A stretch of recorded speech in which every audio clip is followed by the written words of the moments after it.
Jack, what's the overriding emotion after that? Frustration. I think that I don't think it was a particularly fantastic game. The conditions made it very difficult. The pitch was incredibly heavy.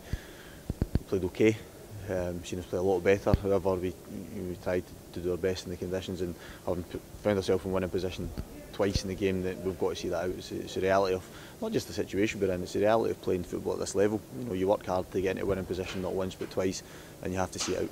How disappointing was it that you couldn't see it out on both occasions? Yeah, look, it's usually disappointing because of the position we're in and we need to win games. The first goal's incredibly poor from our perspective because we work a lot on the analysis of set pieces and their threats and what they do, and it's very simple from their point of view. The second one I did see again. You know, I thought we dealt with the first one okay, and then what happened after that I couldn't quite see. But you know, we don't do well enough to see the game out, and we should do because we've got enough experience in the park as well. What did you say to the players at full time? Because obviously one of the jobs you'll have to have is to boost the spirits.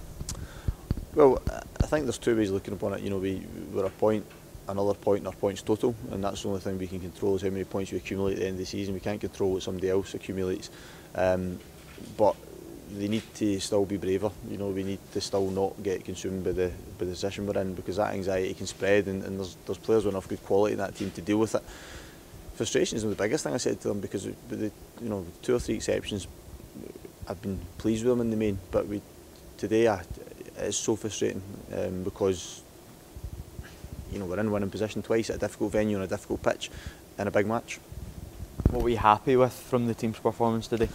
Well, I think their desire, their commitment on a heavy pitch was there to see. I think they made tackles. I think they tried to win headers. I think they recognised that they had to play in a certain way to combat the conditions, because I don't think it was as clear maybe from the sideline, but you know, the middle of the park area right through the middle of the pitch was almost swamp-like. You know, so they had to play a certain way. It wasn't pretty, but I thought we coped with the conditions, and there's a lot of new players coming into the team as well, you know, which in itself is a gamble, and they're obviously at various levels of fitness as well, but in the main I thought the majority of them did fine as well.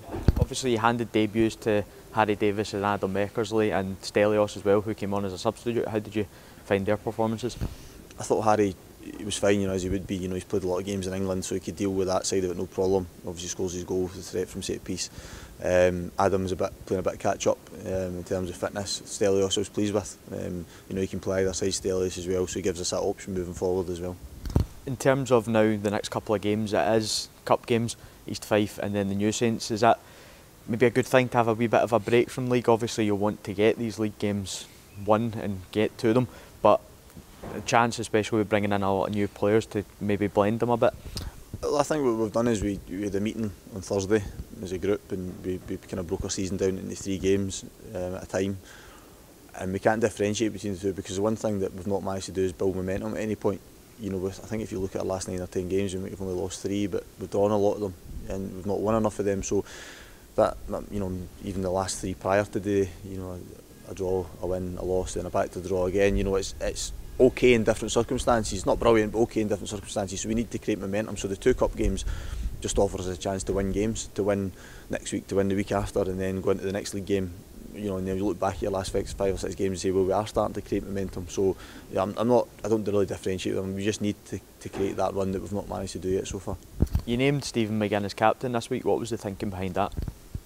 I just wanted a freshness around it, you know. I think, and you know, knowing Stephen, his qualities, how he's matured as a player and as a boy, I felt like he would reflect what I would like from a captain on the pitch and around the training ground. So, you know, decision we spoke about during the week, and he's delighted with it. I think he feels it's an honour. I think he'll, by his own admission, feel as if he can contribute more than he did today. But to that, I think it was to do with the pitch as well. But in terms of his commitment level, his desire to do well for this football club are not in doubt, and he will be doing his utmost to try and keep us in this league.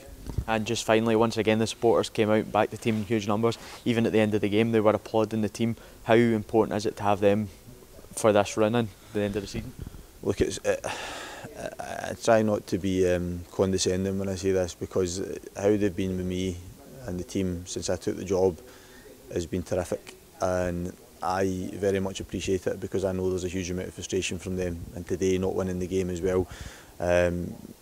And my drive, if you like, my motivation is to try and drag this club forward, and for them, you know, I think hopefully they'll know that if it doesn't happen, then I would still have that relationship with them, because I very much appreciate what they've done for me in this period. They've been hugely supportive. They were hugely supportive a day in the park, and we need to feed them though as well. Keep maintaining that to the players. We need to feed them. It's my responsibility to do it. The players' responsibility to do it. Give them something back again, and we'll keep striving to do that.